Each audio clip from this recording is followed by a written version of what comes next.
வணக்கம் மக்களே. இப்போ வந்து பார்த்தீங்கன்னா நம்மளுக்கு வந்து மொத்தமாக ஒரு 11 பிட்டு நமக்கு வந்து ஒரே ஒரு ஜாயின்ட் ஃபேமிலி. அவங்க வந்து பார்த்தீங்கன்னா கிட்டத்தட்ட ஒரு 5-6 குடும்பம் சேர்ந்த ஒரே ஜாயின்ட் ஃபேமிலி வந்து பார்த்தீங்கன்னா ஆர்டர் கொடுத்துருக்காங்க.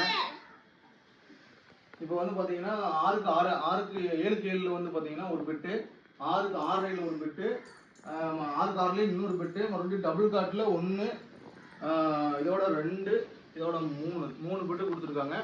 இங்கே ஒன்று இதோட சேர்த்து ஒரு 4 பிட் ஆச்சு. மொத்தம் வந்து பார்த்தீங்கன்னா மொத்தம் 11 பிட்டுங்க. இதே மாதிரி உங்களுக்கு ஏதாவது இளம் மஞ்சள் நேச்சுரலாக வேணும்னு தேவைப்பட்டுச்சுன்னா நீங்கள் டிஸ்கிரிப்ஷனில் நம்பர் கொடுத்துட்றோம். கண்டிப்பாக நீங்கள் கான்டெக்ட் பண்ணி வாங்கிக்கலாம். இப்போ வந்து பார்த்தீங்கன்னா இந்த எல்லா பிட்டுமே வந்து நாளைக்கு டெலிவரி ஏற்றுறோம். டெலிவரி ஏற்றிட்டு கொண்டு போய் அங்கே ஸ்பாட்லேயே இறக்கிட்டு வந்துடுவோம். இது மாதிரி நீங்கள் ஒரு 4 பிட்டு 5 பிட்டு கொடுத்தீங்கன்னா உங்களுக்கு ஸ்பாட்டுக்கு எங்கே இருந்தாலும் நாங்களே வந்து விசிட் பண்ணி டெலிவரி பண்ணிடுவோம். இல்லைன்னா கொரியரில் போட்டு உங்களுக்கு டெலிவரி அனுப்பிச்சுடுவோம். சரி, ஓகே.